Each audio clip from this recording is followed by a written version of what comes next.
श्री शिवाय नमस्तुभ्यम। प्रिय श्रोतागणों, भगवान भोलेनाथ और माता पार्वती की कृपा सभी श्रोताओं पर बनी रहे। आज हम श्रवण करेंगे श्रावण मास महात्म्य का छठे दिन का अध्याय। कथा से पहले हम भावपूर्वक ध्यान करते हैं भगवान शिव के गुरु रूप दक्षिणामूर्ति अवतार का, जो मौन रहकर भी संसार को ज्ञान प्रदान करते हैं।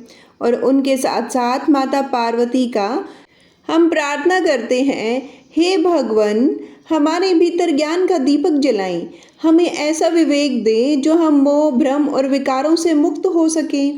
हे माता पार्वती, हमारी भक्ति में सच्चाई और स्थिरता बनाए रखना, हमें धर्म, संयम और सद्बुद्धि का आशीर्वाद देना तथा हमारी साधना को सफल बनाना और हर संकट में हमारी रक्षा करना।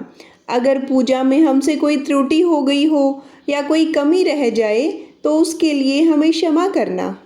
एक समय पार्वती जी भोलेनाथ से पूछती हैं, देव, दैत्य लोग आपका प्रसाद पाकर तीनों लोकों में उत्पात करते हैं और इंद्र आदि देवताओं को भी अपने स्थान से भगा देते हैं। ऐसे दुष्ट आत्माओं को आप वर क्यों देते हैं और भगवान विष्णु उन्हें क्यों मारते हैं? उनके द्वारा मारे हुए दैत्यों की क्या गति होती है? महादेव जी ने कहा, सात्विकी, राजस और तामस 3 प्रकार के प्राणी होते हैं। उनमें से ये दैत्यगण प्राय तमोगुणी और दुर्धर्ष होते हैं। देवताओं के साथ ये सदा लाग डांट रखते हैं और संसार का संहार कर देने के लिए उद्यत होकर तामसिक तपस्याओं के द्वारा मोहवश मेरा भजन करते हैं। मैं जो उन्हें वरदान देता हूँ उनमें केवल उनकी भक्ति ही कारण है। मैं भक्ति से भली भांति वश में हो जाने वाला हूँ। तपस्या के अनुसार वर पाकर वे पाप आत्मा दैत्य जो विष्णु के द्वारा मारे जाते हैं, उनका रहस्य मुझसे सुनो। मैं और विष्णु जो भिन्न प्रतीत होते हैं उसमें गुण भाग कारण है। वास्तव में हम दोनों अभिन्न हैं, अर्थात एक ही हैं। हम में आराध्य और आराधक आदि का भेद भी सामान्य ही है। हम उनके आराध्य हैं और वे हमारे। श्री विष्णु के चरणों के अग्रभाग से निकली हुई गंगा जी को मैं भक्ति पूर्वक मस्तक पर धारण करता हूँ। तीनों लोकों की रक्षा के लिए उद्यत हुए श्री विष्णु ने भी चिरकाल तक मेरी उपासना करके दुष्ट दैत्यों का नाश करने वाला चक्र प्राप्त किया। त्रिभुवन की उत्पत्ति के कारणभूत श्री हरि की मैं भक्ति पूर्वक आराधना करता हूँ।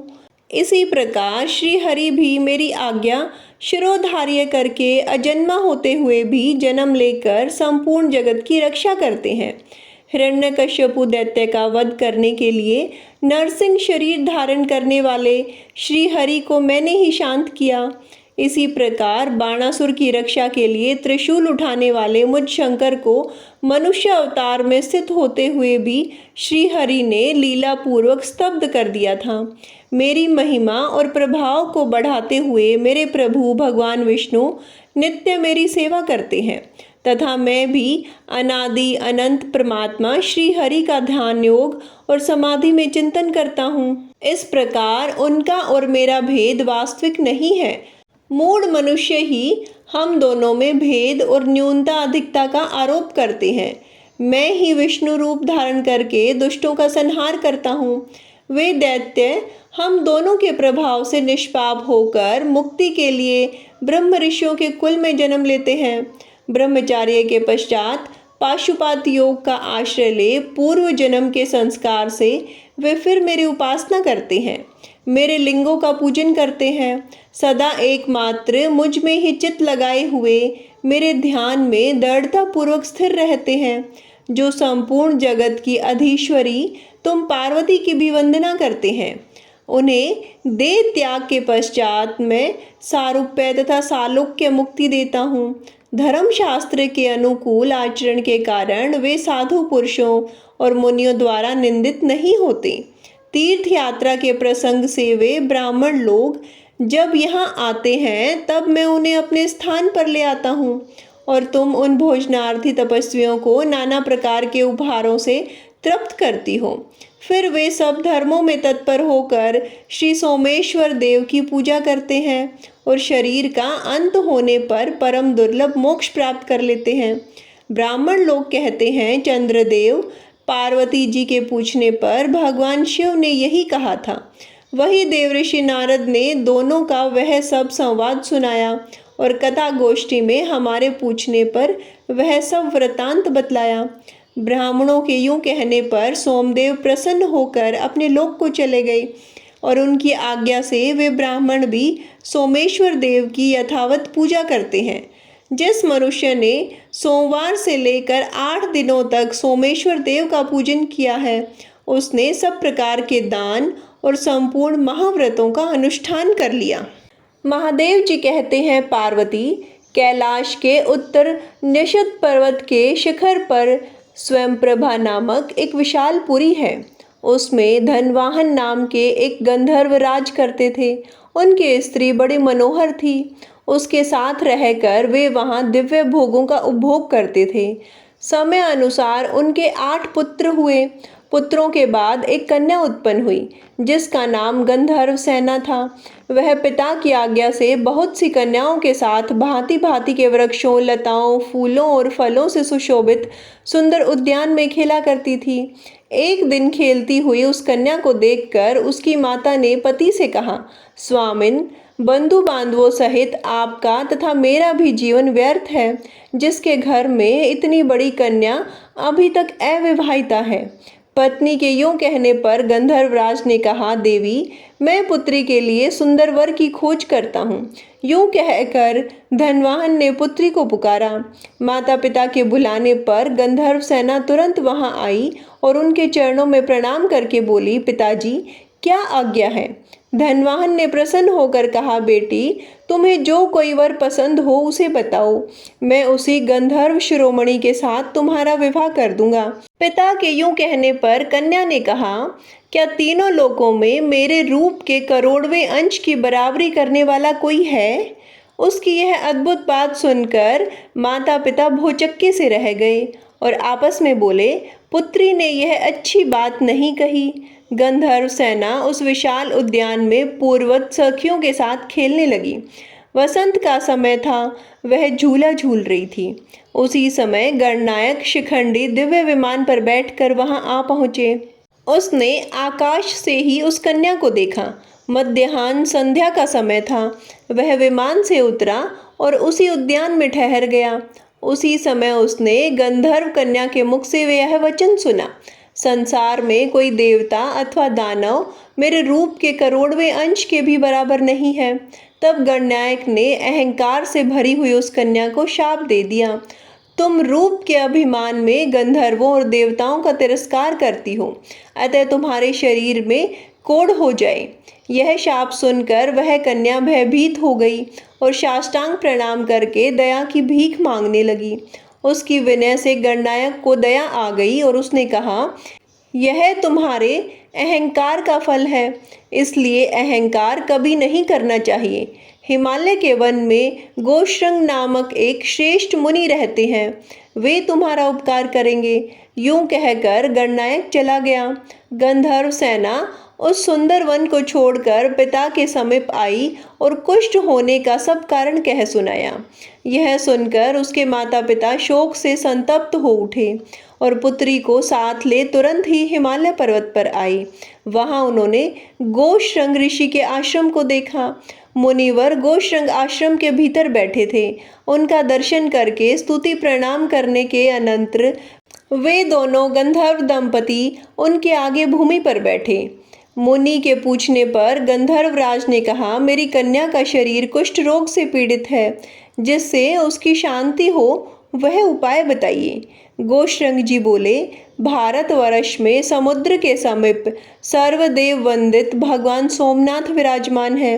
वहां जाकर मनुष्यों को एक समय भोजन करते हुए सब रोगों के नाश के लिए सोमनाथ की पूजा करनी चाहिए। तुम सोमवार व्रत के द्वारा भगवान शंकर की आराधना करो। ऐसा करने से तुम्हारी पुत्री का रोग नष्ट हो जाएगा। महर्षि का यह वचन सुनकर गंधर्व राज ने वहां जाने का विचार किया और गोश्रंग मुनि से पूछा, भगवान, सोमवार व्रत कैसे करना चाहिए, किस समय उसका अनुष्ठान उचित है। गोश्रंग जी ने कहा, महाप्राग, पहले ब्रह्म बेला में उठकर शौच आदि से निवृत्त हो दंत धावन करके फिर स्नान करके स्वधर्म के अनुसार नित्य कर्म करें। उसके बाद सुंदर समतल एवं शुद्ध स्थान में उत्तम कलश स्थापित करें, जिसमें आम का पल्लव डाला गया हो और जिस पर चंदन से भांति भांति के चित्र बनाए गए हों। कलश के ऊपर पात्र रखें और उस पात्र में जटा मुकुटमणि सर्वभूषा भूषित श्वेत वस्त्रधारी अर्धनारीश्वर शिव की प्रतिमा स्थापित करें। तत्पश्चात उमा सहित महेश्वर की श्वेत वस्त्रों और भांति भांति के भक्ष्य भोज्य पदार्थों द्वारा पूजन करें। बिजोना नींबू अर्पण करें। महादेव, आप श्वेत वश पर आरूढ़, श्वेत आभूषणों से विभूषित तथा आधे शरीर में भगवती उमा से संयुक्त हैं। आपके 5 मुख 10 भुजाएं तथा प्रत्येक मुख के साथ 3-3 नेत्र हैं। आपको नमस्कार है। आप सर्वस्वरूप हैं, आपको नमस्कार है। इस प्रकार पूजन और स्तुति करके रात्रि में भोजन करें। सोमनाथ महादेव जी का ध्यान करते हुए कुष्ठ की चटाई पर सोएं। ऐसा करने पर 18 वर्षों के कुष्ठ रोगों का नाश होता है। दूसरे सोमवार को क्रंजका दंत धावन करें और ज्येष्ठा शक्ति से संयुक्त शिव का कमल के फूलों से पूजन करके विधि पूर्वक मधुर भोजन करें। भगवान को नारंगी चढ़ाएं, शेष सब विधि पूर्वक करें। दूसरे सोमवार को ऐसा करने से लाख गोदान का फल प्राप्त होता है। तीसरे सोमवार को अपामार्ग की दातुन करके शिवजी का पूजन करें। अनार के फल का भोग लगाएं तथा चमेली के फूलों से पूजा करें। रात में अगरु भोजन करें। उस दिन सिद्धि नामक शक्ति के साथ शिवजी की पूजा करनी चाहिए। चौथे सोमवार को गूलर की दातुन करने का विधान है। उस दिन सोमा सहित गौरीपति की पूजा करें। नारियल का फल चढ़ाएं और दवने के पत्ते से पूजन करें। रात में चीनी खाएं और जागरण करें। 5वें सोमवार को विभूति सहित गणेश्वर की कुंद के फूल से पूजा करें। पीपल की दातुन करें और मुनका के साथ अर्घ्य दें। रात को सफ़ेद मक्के का भोजन करें। ऐसा करने से अश्वमेध यज्ञ का फल प्राप्त होता है। छठे सोमवार को भद्रा सहित स्वरूप नामक शिव का पूजन करें। चमेली की दातुन करें और धतूरे के फल से अर्घ्य दें। उस दिन बेला के फूलों से परम भक्ति पूर्वक पूजा करनी चाहिए। रात में कपूर भोजन करें। 7वें सोमवार को बेला की दातुन करें और दीप्ता शक्ति के साथ सर्वज्ञ शिव की पूजा करें। जम्भीरी नींबू का फल अर्पण करें और चमेली के फूलों से पूजा करें। रात को लौंग खाएं। ये ऐसा करने से अनंत फल की प्राप्ति होती है। 8वें सोमवार को केले के फल और मरुआ के फूलों से अमोघा शक्ति सहित जगदीश्वर शिव का पूजन करें। रात में दूध पिएं। इससे अग्नि अष्टोम यज्ञ का फल प्राप्त होता है। करोड़ बार गंगा स्नान करने से और सूर्य ग्रहण के समय कुरुक्षेत्र में वेद वेता ब्राह्मण को 10,000 स्वर्ण मुद्रा दान करने से जिस फल की प्राप्ति होती है, वही सोमवार व्रत करने पर कोटि गुना होकर मिलता है। 9वां सोमवार प्राप्त होने पर व्रत का उद्यापन करें। ध्वजा पताकाओं से सुशोभित गोल मंडप और कुंड बनाएं। 4 दरवाजे बनाकर मंडप के मध्य में चकोर वेदी का निर्माण करें। उस पर मंडल बनाकर बीच में कमल बनाएं। 8 दिशाओं में पृथक पृथक सुवर्ण सहित कलश स्थापित करें। पूर्व से लेकर वामादि शक्तियों की भी स्थापना करें। कर्णिका में परम प्रकाश में श्री सोमनाथ जी को विराजमान करें। सोमनाथ जी की सुवर्णमयी प्रतिमा मनोमती नामक शक्ति के सहित स्वर्ण शैया पर स्थापित करनी चाहिए। सुवर्ण अथवा रजत आदि के पात्र को शहद से भरकर उसे स्वर्ण शैया पर आच्छादित करके रख दें और उसी पर शिव प्रतिमा का पूजन करें। फिर वस्त्र, आभूषण, तांबूल, छत्र, चवर, दर्पण, दीप, घंटा, सैया और गदा आदि वस्तुएं सोमनाथ की प्रीति के उद्देश्य से पूर्णवेता आचार्य को दान करें। वहीं होम कराएं। पूजन करके रात में वहीं जागरण करें। अपने हृदय में सोमनाथ जी का ध्यान करते हुए पंचगव्य पीकर रहें। प्रातःकाल स्नान करके विधि पूर्वक सोमदेव का ध्यान करें। तत्पश्चात दूध और खांड आदि से बने हुए अनेक प्रकार के भक्ष्य भोज्य पदार्थों द्वारा 9 ब्राह्मणों को भक्तिपूर्वक भोजन कराएं। 2 वस्त्र और 1 गोदान करके विसर्जन करें। इस प्रकार सोमवार व्रत का पालन करने वाला पुरुष अक्षय पुण्य का भागी होता है, धन धान्य से संपन्न तथा स्त्री पुत्र आदि से सुशोभित होता है। उसके कुल में कोई दरिद्र अथवा दुखी नहीं होता। इस प्रकार विधि पूर्वक व्रत करने पर मनुष्य देह त्याग के पश्चात शिवलोक में जाता है। हे महाभाग, जहाँ भगवान सोमनाथ विराजमान है वहाँ शीघ्र जाइए। महादेव जी कहते हैं, गोश्रंग मुनि के यूं कहने पर गंधर्वराज धनवाहन अपनी पुत्री के साथ सब उपहार लेकर प्रभा क्षेत्र में आए। वे सोमनाथ का दर्शन करके आनंद में मग्न हो गई। यात्रा के कर्म से सोमनाथ जी का पूजन करके उन्होंने कन्या सहित सोमवार व्रत किया। इससे उनके ऊपर सोमनाथ जी प्रसन्न हुए और उन्होंने उनकी कन्या के रोगों का नाश करके समस्त कामनाओं की सिद्धि देने वाला गंधर्व देश का राज्य तथा अपनी भक्ति दी। महादेव जी से वरदान पाकर धनवाहन गंधर्व कृतार्थ हो गई। उन्होंने सोमनाथ जी के उत्तर भाग में दंडपाणी के समीप भक्ति पूर्वक गंधेश्वर शिव की स्थापना की। ये वर्धा से पश्चिम 5 धनुष की दूरी पर स्थित है। पंचमी तिथि में इनकी पूजा करके मनुष्य कभी दुखी नहीं होता। धनवाहन की पुत्री गंधर्व सेना ने भी वहीं गौरी जी के समीप पूर्व भाग में 3 धनुष की दूरी पर विमलेश नामक शिवलिंग की प्रतिष्ठा की, जो सब रोगों का नाश करने वाली है। तृतीया को विमलेश्वर की पूजा करके प्रत्येक स्त्री दुर्भाग्य दोष से मुक्त हो जाती है और घर में सम्मानित होती है तथा पुत्र एवं संपूर्ण मनोरथों को प्राप्त कर लेती है। प्रिय श्रोतागणों, आज का अध्याय यही समाप्त होता है। धन्यवाद।